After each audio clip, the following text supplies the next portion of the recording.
ipapakita ko ito ng pinatubong munggo ko guys. Ibang klase na beans ito guys. Yung maliliit. Yung tawag nila dito yung lentils. Ito guys. Yan ang pinatubo ko guys. Yan.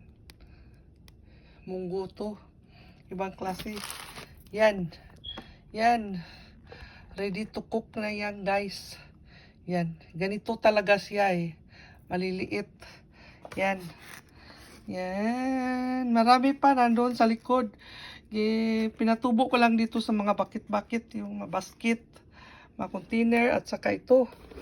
Pinatubo ko dito oh. Yan. Yung lentils.